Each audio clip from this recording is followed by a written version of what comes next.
Good morning, people. So, as you know from the title, this is day 19 of my 30-day water fast. And I just wanted to come on and tell you guys a quick story about an event I had last night.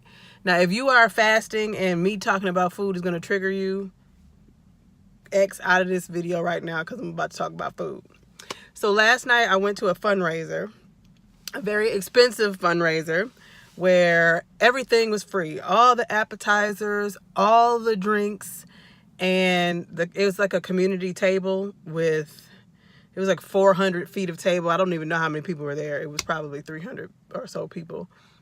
And it's just this long table that winds around the room. It was beautiful. So we're all sitting there. Everybody's drinking their cocktails, and there I am with my water. And I was getting away with it. Nobody suspected that I was doing anything unusual. Nobody noticed that I wasn't drinking. Nobody noticed I hadn't had any appetizers until we sat down. When we sat down to the table, they had a little bowl of, it was like a noodle salad. So instead of a garden salad, they had a noodle salad. And it almost looked like little ramen noodles. And I just knew that it was like, looks so good and salty and like, Now, I'm not a big noodle person like that, but for some reason I sat down and this noodle was like sitting right there. And I'm like, man, those noodles look good. And they had chopped up little shallots. Is it shallots? We grew up calling them green onions. You know, the long onions that you cut up and they are like little circles. And I think the technical name is shallots. Correct me if I'm wrong. Anyway, they had some of those little green, little cute little onions. They look like little tiny rings as garnish on top of the noodles. And I was sitting there looking at the noodles and I'm like, I should just eat one of those. I should eat one of those onions off of the noodles. And the more I sat there and thought about it, I was like, you know how stupid you know how stupid that sounds? Me sitting here thinking I'm going to eat a little onion on top of these noodles. But it was like, I don't know what it was because I'm not hungry. But it's the social act, like everybody else was eating and this food was like right in my face. And I'm watching people eat their noodles and they're like slurping. And I'm like, oh my God, ramen noodles never look so good. It was ridiculous. So I didn't eat. Because people had sat right down and started eating and the program started. So they were talking on stage. So nobody really noticed at that point yet that I hadn't eaten. So by the time the people got done with their noodles, the woman that was sitting next to me, who I know well, had said, "You didn't like that?" Talking about my noodles. You didn't like that? And I said, "Oh, I'm detoxing," which was my go-to thing. No, I'm detoxing, and I even lied a little bit because she kept quite pressing me, and I'm like, yeah, I have green juice at home, and I'm just doing a detox. So she's like, okay, and the program was going, so she didn't have a chance to ask me more questions than that.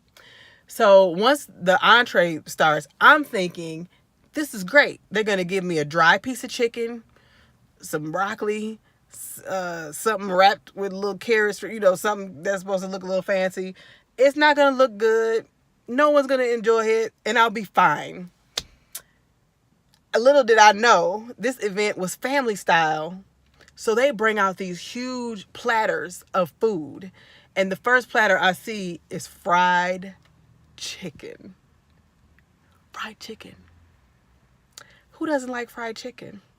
It's a huge platter. It's a huge platter of fried chicken. And it's golden brown and it's beautiful and it looks so good. And they put this big platter right next to me. Then they bring out a big bowl of mashed potatoes, a big bowl of corn with little cherry tomatoes sliced up in it, and they brought out another platter of like meatballs. And everything looks so good. Now, none of this is healthy, and the food really kind of don't go together. But it looked so good, and I wanted it so badly. I don't know if I wanted it as bad as I wanted to. It was a combination.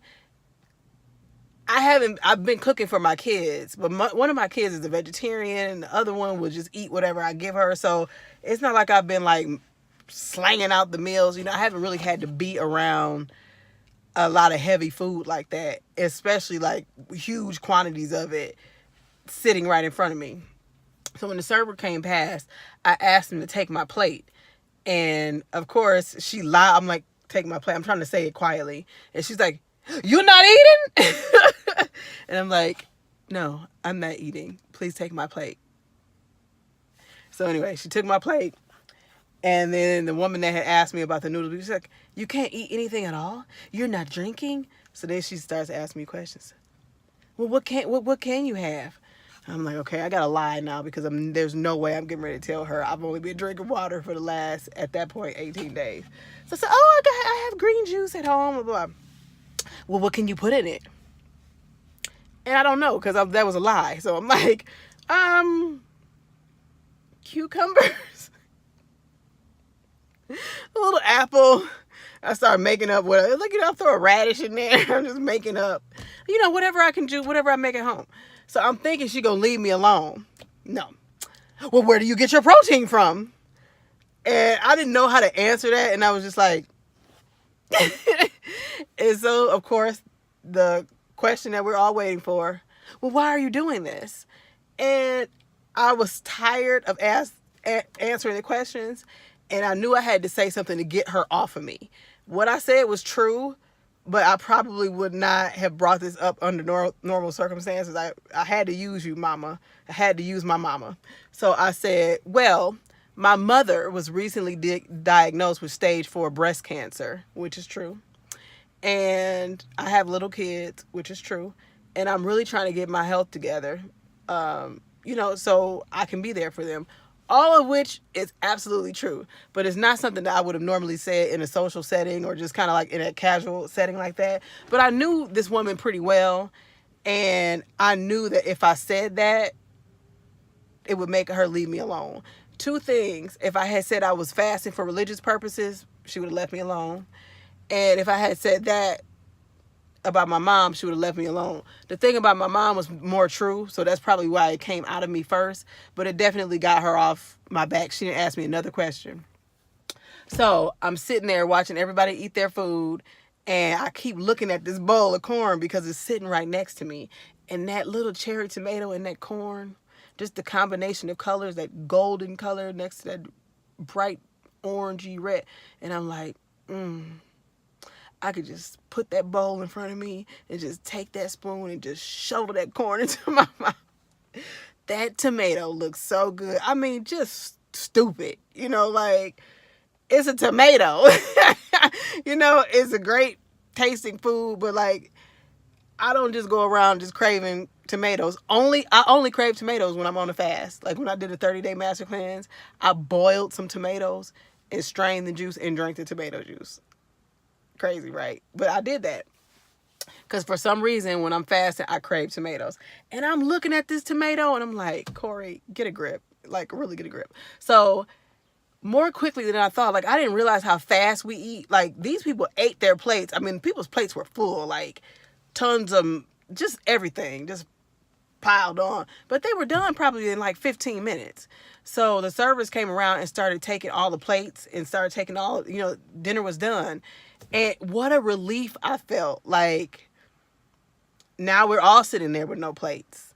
And the pressure was off. The food was out of my face. And I'm like, I did it. I sat through this 2 or 3 hour long event that is very focused on food and alcohol and celebration. And I did it just drinking water. I was really proud of myself.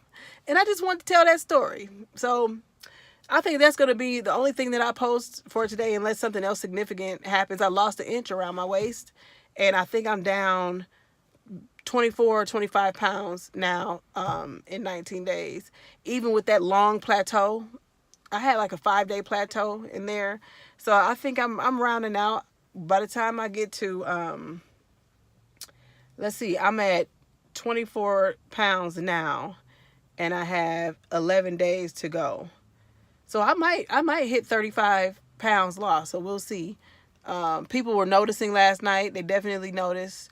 They were too polite to say, "Oh my God, you've lost weight." It was more like, "You look amazing," which I know what that means. It means you lost weight, but I'm too polite to say, 2 weeks ago you was fat. And today you look much better. They didn't say that. I'm grateful for that. But even if they had said it, I would have been okay with it. Depending on who said it. So anyway, that was my story. And I hope that encourages you that whatever you have to do, do not give up. Only give up or only break the fast if you feel genuine hunger. If your body is saying, look, I am hungry. I'm going to make you hurt to let you know I'm hungry. Quit then. If you get a little dizzy or all of that stuff is kind of normal, sit down if you can. I went as far as to sprinkle a little salt in my water, a little pink Himalayan. I know people say you shouldn't do that, but it did help me. So do what you have to do. Take a little shot of orange juice if you have to, whatever you have to do. But I am experiencing great benefits. My muscles are feeling good. My hip is feeling, my skin is looking cute. Just hang in there. You can do it. If I could do it, you can do it. Bye.